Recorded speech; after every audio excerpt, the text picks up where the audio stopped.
30s, Devika Rani's physical beauty may have faded over the years, but her real beauty, strength of her spirit and courage shine through even today. The heartthrob of millions, considered one of the most beautiful actresses of her time, retired at the peak of her career and moved to a 457-acre estate near Bangalore to live happily with her Russian-born painter husband, Dr. Rerich. But not forever, apparently. Even as the aging Rerichs battle a formidable number of ailments in a two-bedroom suite of a five-star hotel, the fate of their Tataguni estate is at the center of controversy. The plot rivals a Hitchcock puzzle.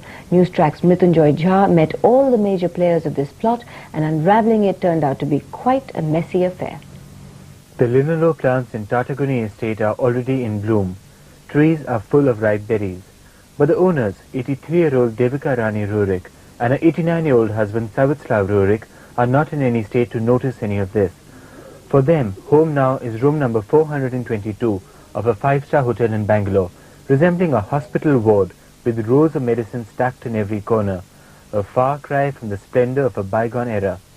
The Karnataka government intends to take over their estate and other assets. Their excuse? The ailing couple, who were not consulted over the government's hasty move, need the state's guidance. Although Devika Rani's physical beauty may have dimmed, her eyes are bright and clear, as are her ideas about her home. You must know what you want.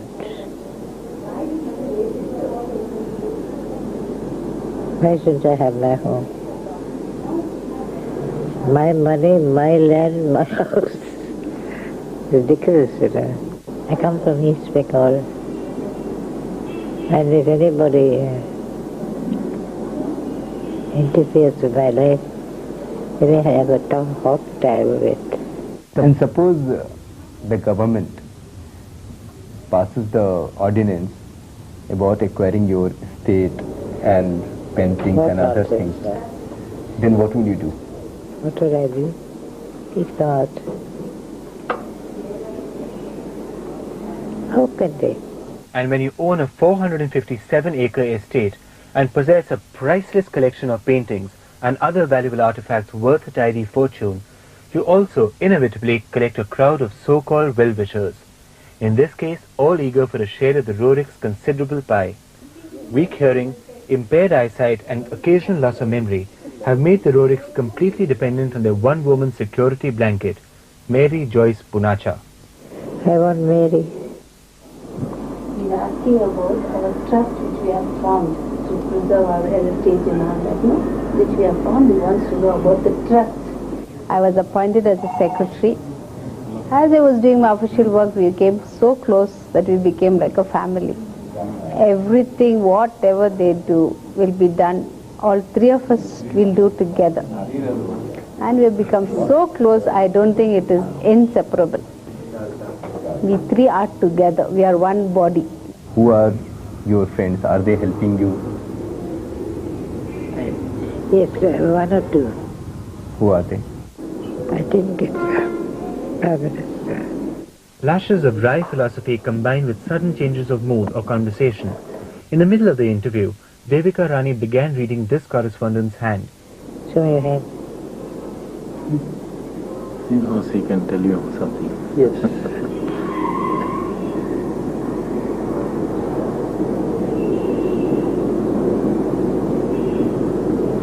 You boys should learn a lot.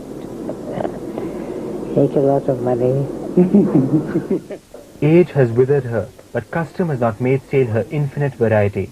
Though her mind wanders occasionally, Devika Rani is otherwise surprisingly lucid and alert, even matter-of-fact. My life is so complicated, it's impossible to describe it.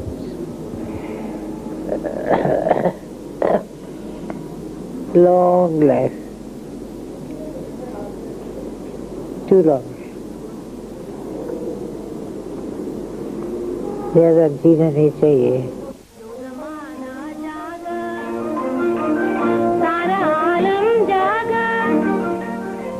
Flashback to the golden age of Indian cinema, Devika Rani's heyday, starting with Karma, the first Indian talkie in English, made by her first husband Himanshu Rai, who later set up the famous film company Bombay Talkies.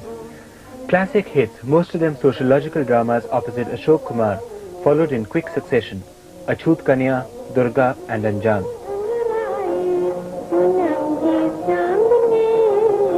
I joined films when we had what we call the stool, silent films.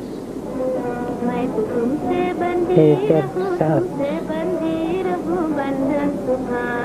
And it was quite a romantic affair. Then I met so many fine directors. I was the only Indian there.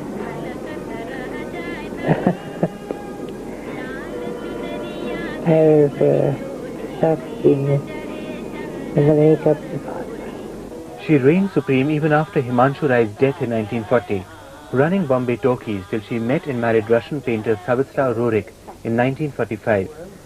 That fairy tale love affair continues 47 years later, though the couple has no children. How did you meet Dr. Roerich? How did I meet him? In my studio. He came to see us.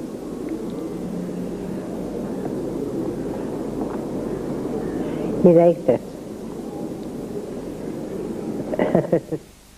It was one of those happy combines, and we can truly and happily say that yes, that was the right thing to do. Back to the present. What does Devika Rani think of Indian cinema today? वो अपना सोचिएगा, बिल्कुल फर्क रहता है. कोई अंतर, कैसा अंतर आपको लगता है? कैसा अंतर कैसा लगता है आपको? कोई फर्क है उस समय के समय?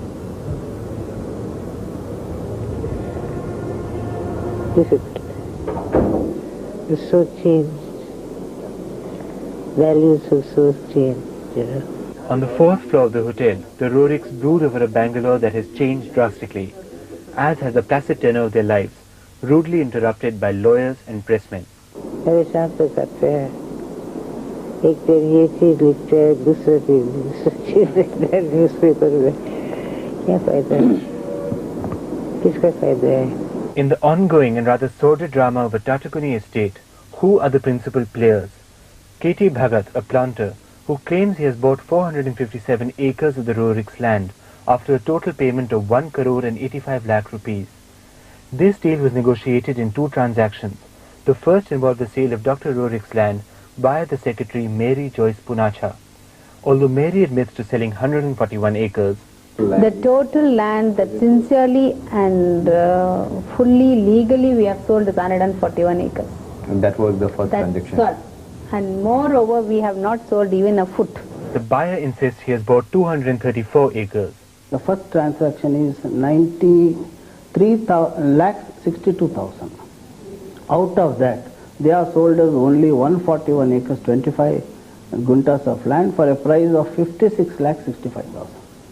So the balance money is with them and they have not conveyed the property to us. I never sold any parts of my property. Curiouser and curiouser, the second transaction of Devika Rani's land involved Mary's brother-in-law R. Devdas. Did you pay the money for the second transaction? Without paying money, how can madam sign the document? So did you pay in cash or check? All right, checks and drafts. It was straight away for the Checks madam's and drafts account? in favoring Madam Devika Rani Roerich, which has gone and hit her account. All the checks, account pay checks, which he gave, it was all shown by the notary to madam. He said these are the things, and it went to her account. That's all right. Because they sell my home. We live there now. There is no denying the fact that the physically infirm couple, surrounded by fading memories, a priceless estate they cannot cope with, and more hangers-on than they need, today lack control of their own lives. Nobody can talk to them freely. They cannot express anything freely. Why?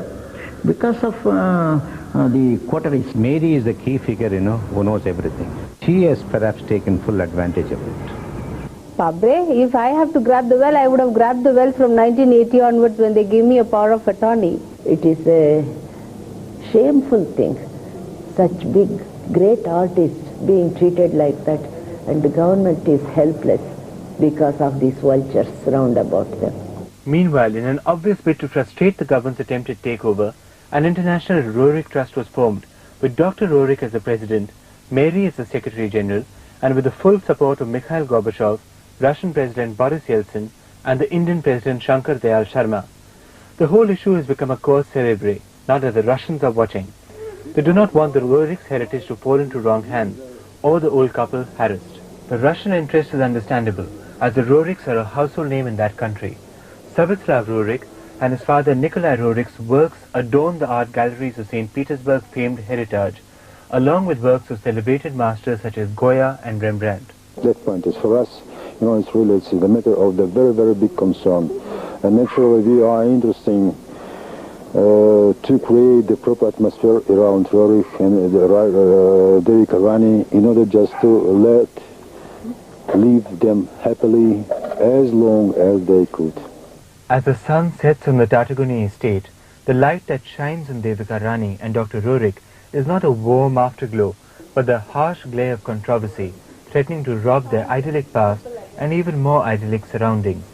The final irony is that the Rerichs may not survive to see the end of it all. One day I'll disappear, nobody will know where I am. As the money-hungry vultures circle the Tataguni estate, waiting for the Rerichs to disappear, Devika Rani, heartthrob of millions in the 30s, at 83, still finds matters of the heart rule her mind. Is there such a thing as love?